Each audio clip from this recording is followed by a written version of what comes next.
अस्सलामुअलैकुम जी। Fundamental of physics Halliday Resnick Walker का 10th एडिशन है। Chapter 31 electromagnetic oscillation and alternating current problem 2 है। फ्रीक्वेंसी ऑसिलेशन की दे दी है 200 किलोहर्ट्ज है।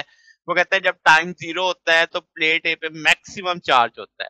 वो कहता है किस अर्लीस्ट टाइम पे आपके पास प्लेट ए पे अगेन दोबारा मैक्सिमम चार्ज होगा, दूसरी प्लेट पे मैक्सिमम पॉजिटिव चार्ज होगा और इंडक्टर की मैक्सिमम मैग्नेटिक फील्ड होगी।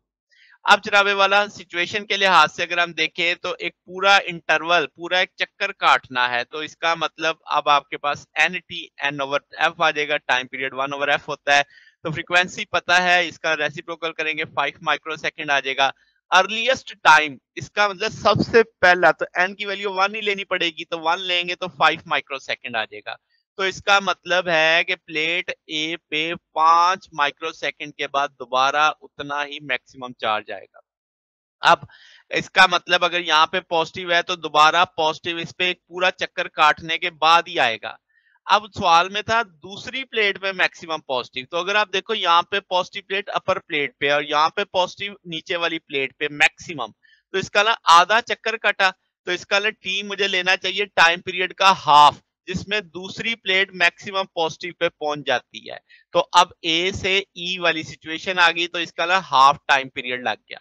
तो हम कहेंगे कि आपके पास ए पे नेगेटिव आ चुका है, तो सिचुएशन आपके पास यानी रिपीट करेगी हर एक पीरियड के बाद। तो हम कहेंगे कि भी half T is equal to 1/2 T plus N minus T. बात समझ आ रही है कि आपके पास यहाँ से इसमें से दोनों को सॉल्व करेंगे, 1/2 इसे ले लेंगे, 2n टी की जगह 1/2f आ जाएगा, यहाँ पे 1/f आ जाएगा। तो वो वैल्यू प्लेस कर देंगे इसके अंदर, 2n माइनस सारी वैल्यूज पता है, तो 2n माइनस 1 2.5 माइक्रो सेकेंड आ जाएगा। अब अर्लीस्ट टाइम कितना होगा, तो n की वैल्यू मैक्सिमम अर्लीस्ट 1 ली जा सकती है, तो 1 लगाएंगे तो 2 माइनस 1 1 आ जाएगा, तो ये 2.5 माइक्रो सेकेंड। यानी जो टाइम पीरियड एक तरह से बना था उसका निस्फ हो गया ना। यहाँ से कहेंगे यहाँ तक तो हाफ ही टाइम गुजराना है, तो वो आपके पास यहाँ से भी क्लियर हो रहा है कि आधा टाइम हो गया।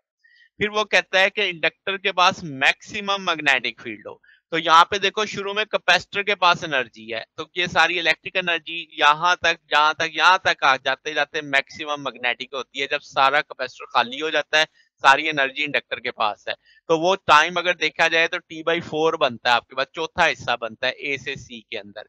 तो अब हम कहेंगे कि हर आधे साइकिल के बाद दोबारा ये आपके पास मैक्सिमम कब आ रही है, यहाँ पे, यानी सी के बाद वो जी में जाएंगे, तो तब आपके पास मैग्नेटिक मैक्सिमम हो रही है मैग्नेटिक फील्ड, तो मैग्नेटिक एनर्जी भी मैक्सिमम हो जाएगी। तो हम कहेंगे 1/4 टी पे तो पहले उसने मैक्सिमम पे होना है, फिर उसके बाद आधा चक्कर काटेगा तो n माइनस 1/2 आ जाएगा। इस सारे को सॉल्व करेंगे 2n माइनस 1/t/4, तो ये टाइम पीरियड तो 5 सेकंड था, 5 सेकंड को 4 से करेंगे डिवाइड, तो 1.25 माइक्रो सेकंड आ जाएगा।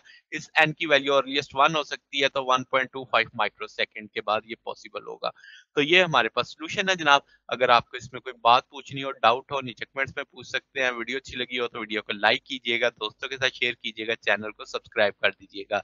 अब तक के लिए इतना ही, बाकी इंशाल्लाह नेक्स्ट देखेंगे। ओके, अल्लाह हाफिज।